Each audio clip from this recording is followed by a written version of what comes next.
Hi friends, അസ്സലാമു അലൈക്കും.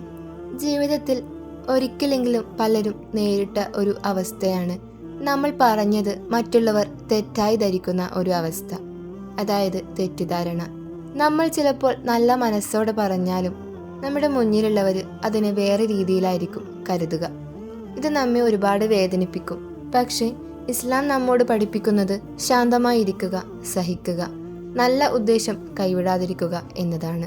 തീർച്ചയായും നാം പറഞ്ഞ ഒരു കാര്യത്തെ തെറ്റായി മനസ്സിലാക്കപ്പെടുന്നത് ഒരു പരീക്ഷണമാണ്. ഖുർആനിലൂടെ അള്ളാഹു പറയുന്നു, ഞാൻ നിങ്ങളെ പരീക്ഷിക്കും. പരീക്ഷണങ്ങൾ പല രൂപത്തിൽ വരും. ചിലപ്പോൾ രോഗം കൊണ്ടായിരിക്കും, അല്ലെങ്കിൽ സാമ്പത്തിക ബുദ്ധിമുട്ട്, അല്ലെങ്കിൽ മറ്റുള്ളവർ നമ്മെ തെറ്റായി കാണുന്നത്.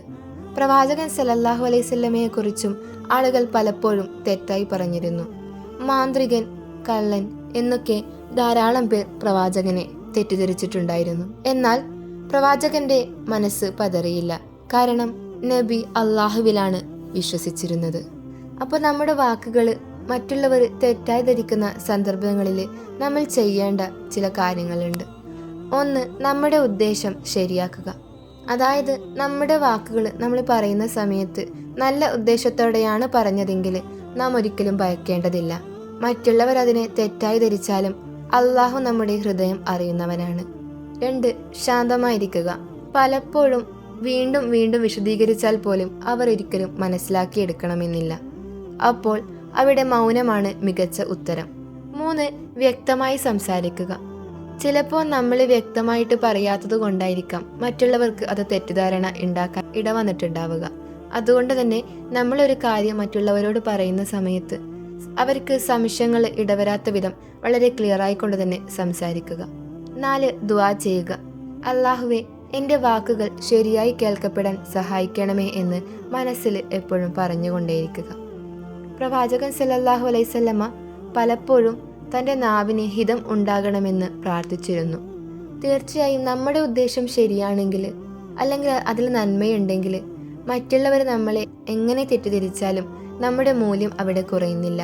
നമ്മുടെ മൂല്യം അള്ളാഹുവാണ് അറിയുന്നത്. പ്രവാചകൻ സല്ലല്ലാഹു അലൈഹി വസല്ലമ ത്വായിഫിൽ പോയപ്പോൾ ജനങ്ങൾ കല്ലെറിഞ്ഞു. പക്ഷേ നബി പറഞ്ഞു, അവർ അറിയുന്നില്ല, അള്ളാഹുവേ, അവരെ നീ ക്ഷമിക്കണമേ. അതുപോലെ നമ്മയും ചിലപ്പോൾ തെറ്റായി മനസ്സിലാക്കുന്നവർ അറിയാതെയായിരിക്കാം അങ്ങനെ ചെയ്യുന്നത്. ചിലപ്പോൾ ഒരുപാട് പേര് ഈ ഒരു പ്രശ്നം കൊണ്ട് തന്നെ അവരുടെ മനസ്സ് ഭയങ്കരമായിട്ട് വിഷമത്തിലായിരിക്കും.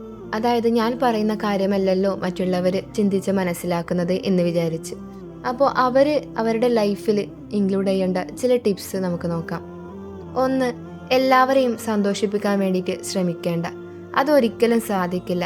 കാരണം നമ്മുടെ ലക്ഷ്യം അള്ളാഹുവിനെ സന്തോഷിപ്പിക്കലാകണം. 2, നമ്മുടെ മനസ്സ് ശാന്തമാക്കുക. തെറ്റിദ്ധാരണ വന്നാൽ ഉടൻ പ്രതികരിക്കാതെ സമയം കൊടുത്താൽ ചിലപ്പോൾ മറ്റുള്ളവർ നമ്മെ തിരിച്ചറിയാം. 3, നല്ല ഉദ്ദേശം തുടരുക. മറ്റുള്ളവർ തെറ്റായി മനസ്സിലാക്കും എന്ന ഭയത്തിൽ നന്മ പറയുന്നത് ഒരിക്കലും നിർത്തരുത്. ഫ്രണ്ട്സ്, ജീവിതത്തിൽ നമ്മെ തെറ്റായി മനസ്സിലാക്കുന്നവർ ധാരാളമായി ഉണ്ടാകും. അത് നമ്മുടെ നിയന്ത്രണത്തിലല്ല. പക്ഷേ നമ്മുടെ ഹൃദയം, ഉദ്ദേശം, വാക്ക് എല്ലാം അള്ളാഹുവിനോട് ശരിയാക്കുക. അതുമാത്രമേ നമ്മുടെ നിയന്ത്രണത്തിലുള്ളൂ. ഓർക്കുക, മനുഷ്യർ തെറ്റായി കാണുമ്പോഴും അള്ളാഹു നമ്മെ ശരിയായി കാണുന്നുവെങ്കിൽ അതാണ് നമ്മുടെ യഥാർത്ഥ വിജയം. അസ്സലാമു അലൈക്കും വറഹ്മത്തുള്ളാഹി തആല വബറകാതുഹു.